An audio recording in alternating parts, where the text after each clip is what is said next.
IAS पूजा सिंघल के बाद राज्य के एक और आईएएस राजीव वरुण एक्का की मुश्किलें बढ़ती हुई दिख सकती है।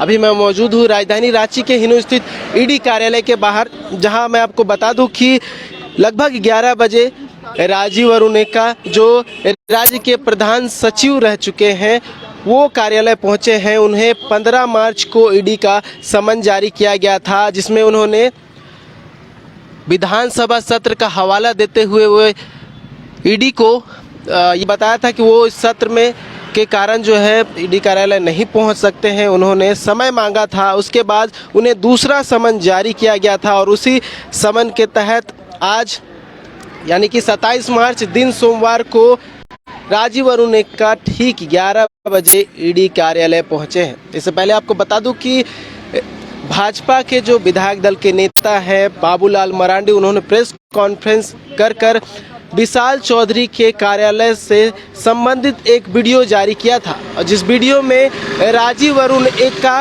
उनके कार्यालय पर फाइल निपटाते हुए नजर आ रहे थे।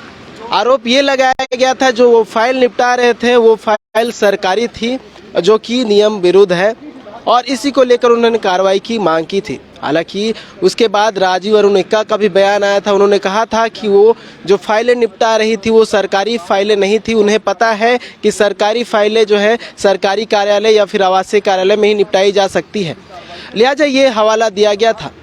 आपको बता दूं कि विशाल चौधरी का नाम जो है पिछले वर्ष मई में जो छापेमारी की गई थी ईडी की, उसमें कई कागजात मिले गए थे, कुछ डिजिटल डिवाइस मिली थी और एक आईफोन भी मिला था जो कि डस्टबिन से मिला था, और उसमें कई इन्फॉर्मेशन मिले थे ईडी को, जिसको लेकर जो है ईडी पूछताछ कर रही थी। और उसके कहा जाए तो हिरासत में लिया गया था विशाल चौधरी को। उसके बाद पूछताछ करने के बाद उन्हें छोड़ दिया गया था, और उसके बाद विशाल चौधरी जो थे वो गायब हो गए थे, और उनके ईडी की तरफ से विशाल चौधरी को लेकर लुकआउट नोटिस जारी किया गया था। और लुकआउट नोटिस के बाद न्यू दिल्ली से विशाल चौधरी को थाईलैंड जाने से पहले हिरासत में लिया गया था और उसके बाद पूछताछ की गई थी। तो यूँ कह सकते हैं कि अब राजीव वरुण एक्का यहाँ पहुँच गए हैं। उनसे आज ये अंदेशा लगाया जा रहा है कि उनसे जुड़े जितने भी लोग हैं उनसे उनके बारे में पूछताछ की जाएगी। उनके क्या कुछ संबंध है विशाल चौधरी से, उनके क्या कुछ संबंध है, इस बारे में जानकारी ली जाएगी। साथ ही साथ उनके साथ और कौन लोग जो थे, जो उनके कार्यालय में विशाल चौधरी के कार्यालय में आना जाना होता था, वहाँ क्या कुछ कार्य होता था, किस तरह की फाइलें निपटाई जाती थी, क्या किसी तरह का टेंडर में कमीशन का भी काम किया जाता था। तो इस तरह के जो तमाम जो सवाल पैदा हो रहे हैं, उन सवालों पर आज पूछताछ ईडी के अधिकारी करेंगे। तो ये देखने वाली बात होगी कि आज जब राजीव वरुण एक्का जो कि आईएएस है, उनसे पूछताछ होगी तो क्या कुछ सामने आता है। आपको ये भी बता दूं कि जिस दिन बाबूलाल मरांडी ने प्रेस कॉन्फ्रेंस किया था, उसके रात में ही राज्य सरकार ने उन्हें प्रधान सचिव के पद से हटा दिया था,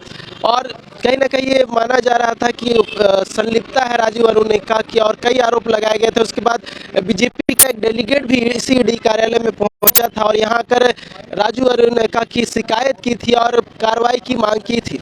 उसके बाद ईडी की ओर से समन जारी किया गया था। समन के बाद वो नहीं पहुंचे थे कार्यालय। उन्होंने विधानसभा का हवाला देते हुए समय मांगा था, और ईडी ने आज यानी कि 27 मार्च का डेट रखा था। आज समन जारी करते हुए आज उन्हें उपस्थित होना था, तो आज राजीव वरुण एक्का आज यहाँ उपस्थित हुए हैं। अब ऐसे में देखने वाली बात होगी कि क्या कुछ जो है खुलासे होते हैं, अगर राजीव वरुण एक्का जो है अपने जो ऊपर इल्ज़ाम लग रहे हैं, क्या उस इल्ज़ाम को वो काट पाने में सफल होते हैं या नहीं होते हैं, ये देखने वाली बात होगी। और आगे क्या कुछ आने वाला है, उनसे क्या कुछ पूछताछ और पूछताछ में क्या कुछ सामने है, इस संबंध में भी हम पूरी जानकारी अपने चैनल न्यूज़ बाइस्कोप के माध्यम से आप तक देते रहेंगे।